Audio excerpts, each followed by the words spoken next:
আসসালামু আলাইকুম। চলে এলাম নতুন ক্লাসে। আজ আমরা যে ক্লাসটা করব, আজকে আমরা ভগ্নাংশ সম্পর্কে শিখব। ক্লাস শুরু করার আগে সবাইকে একটু বলে নেই, তোমরা নিশ্চয়ই আমার আগের ক্লাসগুলো দেখেছো। যারা দেখেছো তারা নিশ্চয়ই লাইক দিয়েছো, শেয়ার দিয়েছো এবং সাবস্ক্রাইব করে রেখেছো, কারণ সাবস্ক্রাইব করে রাখলে তোমরা পরের ক্লাসগুলো আবার দেখতে পারবে। নিশ্চয়ই সবাই সাবস্ক্রাইব করেছো। আচ্ছা, আজকে আমরা যে অঙ্কগুলো করব ভগ্নাংশের অঙ্কগুলো। প্রথমে আমাদেরকে আসলে বুঝতে হবে ভগ্নাংশ কাকে বলে। ভগ্নাংশ হচ্ছে যে কোনো একটি পূর্ণ সংখ্যাকে বা কোনো একটি সম্পূর্ণ বস্তুকে অংশ হিসেবে প্রকাশ করার যে পদ্ধতি, সেই পদ্ধতিকেই বলা হয় হচ্ছে ভগ্নাংশ। অর্থাৎ যে সংখ্যা দিয়ে কোনো বস্তু বা পরিমাণের অংশ প্রকাশ করা হয় তাকেই আমরা বলবো ভগ্নাংশ। তাহলে দেখো, ভগ্নাংশ বলতে আমরা এর আগেও সবাই শিখেছি, তারপরেও আমি একটু বলি যে ভগ্নাংশ যেমন মনে করো এখানে যদি আমার একটা মনে করো এখানে একটা আপেল আছে। হ্যাঁ, এখানে একটা আপেল আছে। এই আপেলটাকে আমি কি করব, এই আপেলটাকে আমি বলবো যে আমি আপেলটার 6 ভাগের 1 ভাগ খাবো। তাহলে আমি যদি বলি যে আমি 6 ভাগের 1 ভাগ খাবো, এই সম্পূর্ণ আপেলটাকে আমার কি করতে হবে, তাহলে 6 ভাগ করতে হবে। 1 2 3 4 5, 1 2 3 4 5 6, 6 ভাগ করলাম।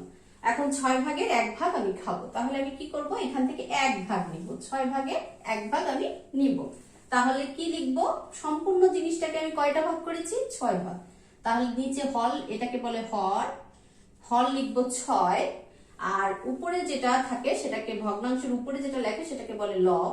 তাহলে আমি নিব হচ্ছে কয় ভাগ, 1 ভাগ। তাহলে আমি লিখবো 6 এর 1। তাহলে এইভাবে আমরা ভগ্নাংশকে প্রকাশ করি, অর্থাৎ সম্পূর্ণ একটা জিনিসকে দেখো আমি অংশ হিসেবে প্রকাশ করলাম। এটার মানে আমি বুঝলাম যে 6 ভাগের 1 ভাগ আমি নিব। এখন দেখো, এই ভগ্নাংশের আবার কয়েকটা রকম আছে। একটা হচ্ছে প্রকৃত ভগ্নাংশ, একটা অপ্রকৃত ভগ্নাংশ, মিশ্র ভগ্নাংশ, সমতুল ভগ্নাংশ, এরকম অনেক কিছু তোমরা, অনেক ভগ্নাংশ তোমরা পড়েছো। তাহলে দেখো, প্রকৃত ভগ্নাংশ কি, অপ্রকৃত ভগ্নাংশ কি আমরা জানি, তারপরেও আমি একটু আবার রিপিট করছি। প্রকৃত ভগ্নাংশ হচ্ছে, যেমন এই ভগ্নাংশটা হচ্ছে প্রকৃত ভগ্নাংশ, অর্থাৎ যার এই নিচেটাকে বলে হর, উপরেটাকে বলে লব। যার হর বড় লব ছোট তাকে আমরা বলবো প্রকৃত ভগ্নাংশ। অপ্রকৃত ভগ্নাংশ কাকে বলবো, যদি ভগ্নাংশটা এরকম হয়, অর্থাৎ লব বড় হর ছোট, তাহলে সেটাকে আমরা বলবো অপ্রকৃত ভগ্নাংশ। আর মিশ্র ভগ্নাংশ কাকে বলবো, মিশ্র ভগ্নাংশ হচ্ছে যে ভগ্নাংশের সাথে একটা প্রকৃত ভগ্নাংশের সাথে একটা পূর্ণ সংখ্যা থাকবে। একটা পূর্ণ সংখ্যা এবং একটি প্রকৃত ভগ্নাংশ মিলে যে ভগ্নাংশ তৈরি হবে তাকে বলবো আমরা মিশ্র ভগ্নাংশ। যেমন ধরো 1 পূর্ণ 5-এর 2, এটা একটা মিশ্র ভগ্নাংশ, অর্থাৎ এখানে একটা প্রকৃত ভগ্নাংশ আছে, এর সঙ্গে একটা পূর্ণ সংখ্যা মিলে হয়েছে কি, এটাকে মিশ্র ভগ্নাংশ বলবো। তাহলে এটা হচ্ছে মিশ্র ভগ্নাংশ। আরেকটা ভগ্নাংশ আছে, সেটা হচ্ছে সমতুল ভগ্নাংশ। সমতুল ভগ্নাংশ কাকে বলে, যে ভগ্নাংশগুলোর মান একই তাকে সমতুল ভগ্নাংশ বলে। যেমন ধরো এরকম যদি আমি বলি 3-এর 2, 6-এর 4, তারপরে এখানে একটা লিখলাম 8 3 12, এগুলো সবই কি, এগুলো সবই হচ্ছে এইটা এটা এটা, এই সবগুলো সমতুল ভগ্নাংশ। কারণ কি, দেখো এগুলো সবগুলোর মান একই। আমি যদি এটাকে লঘিষ্ঠকরণ করি, দেখো এটা যদি 4 দিয়ে কাটাকাটি করি, 4 দুগুণে 8, 3 4-এ 12, সমান সমান কত হলো, 3-এর 2। আবার এটাকেও যদি আমি কাটাকাটি করি, দেখো 2 দুগুণে 4, 3 দুগুণে 6, সমান সমান কত হলো, 3-এর 2। তার মানে এই সবগুলোর মানই 3-এর 2। তাহলে এই ধরনের ভগ্নাংশকে বলা হয় হচ্ছে সমতুল ভগ্নাংশ। এবার আমরা অধ্যায়ে চলে যাব। আমাদের অধ্যায়ে কি কি অঙ্ক আছে আমরা একটু দেখি।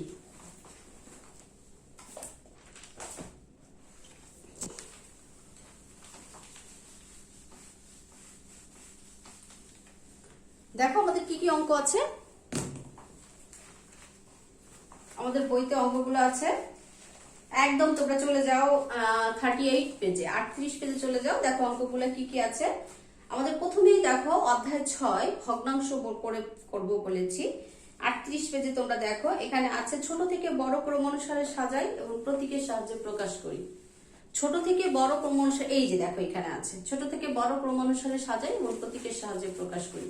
তাহলে ভগ্নাংশের মধ্যে কিভাবে আমরা বড় ছোট বুঝবো। যেমন ধরো যদি আমাদের এরকম থাকে, আমরা 3 1 2 3 4 এরকম সংখ্যাগুলো আমরা দেখেই বলে দিতে পারি কোনটা বড় কোনটা ছোট। অর্থাৎ 4 3 এর থেকে বড়, 3 2 এর থেকে বড়, তাই তো? কিন্তু যখন ভগ্নাংশ হবে তখন আমরা কিভাবে বুঝবো যে কোন ভগ্নাংশটা বড় কোন ভগ্নাংশটা ছোট?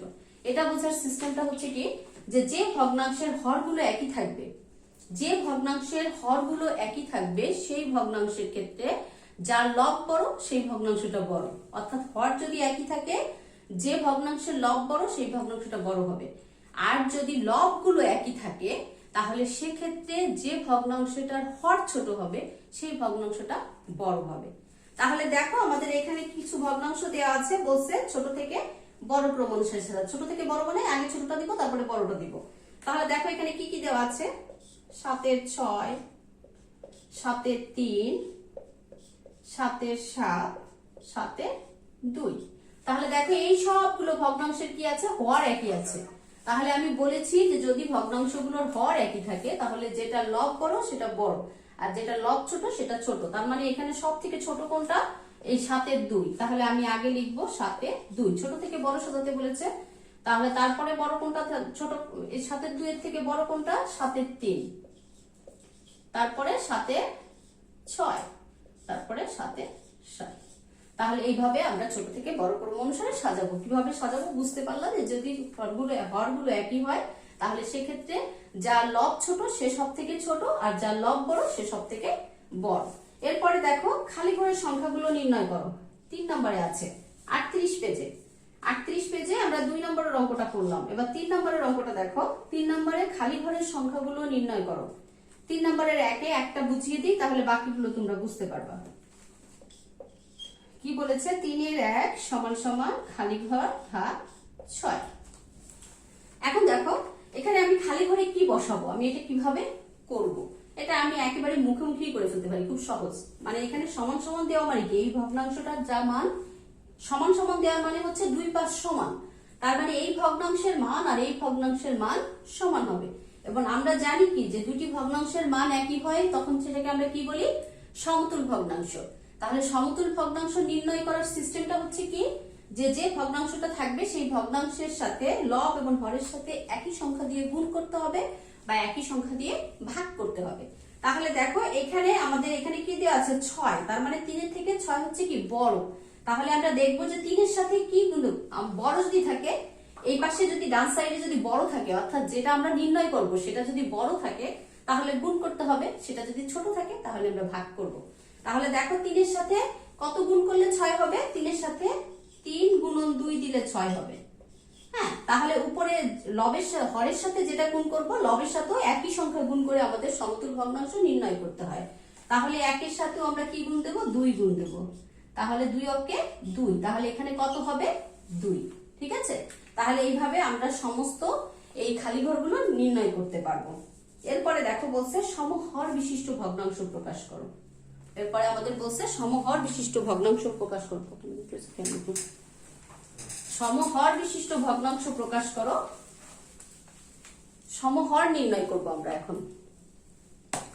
দেখো সমহর বিশিষ্ট ভগ্নাংশ এখানে কি দেওয়া আছে, 5 এর 1 নম্বরে, হ্যাঁ, 3 এর 1 আর 4 এর 1 আমাদেরকে বলেছে যে এখানে সমহর বিশিষ্ট ভগ্নাংশ প্রকাশ করতে।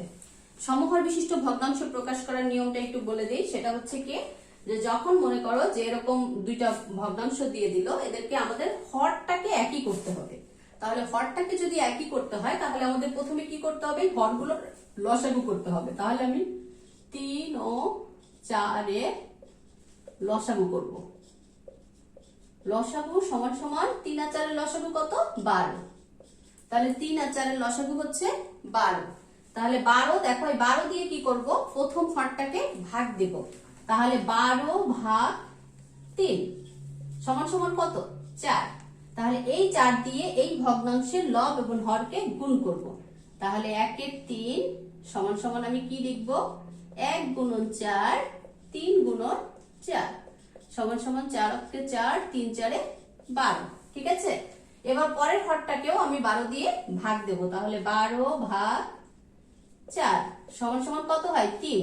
এবার পরের ভগ্নাংশটা নেই, 4 এর 1 সমান সমান গুণ করব উভয় পক্ষকে কি দিয়ে 3 দিয়ে লব গুণ হরকে 3 দিয়ে গুণ করব তাহলে দেখো 4 গুণন 3 3 এ 12 তাহলে দেখো দুইটার হর একই হয়েছে তাহলে আমি লিখব কি এখানে 12 4 আর লিখব 12 3 এইভাবে আমরা যে কোনো ভগ্নাংশের ক্ষেত্রে সমহর করতে বললে সমহর করতে পারবো আজ এ পর্যন্তই অনেক কিছু শিখালাম তোমরা যেগুলো এই সম্পর্কিত যে অঙ্কগুলো তোমাদের আছে সেগুলো সব প্র্যাকটিস করবে দেখা হবে আগামী ক্লাসে খোদা হাফেজ আর সাবস্ক্রাইব করতে ভুলবে না অবশ্যই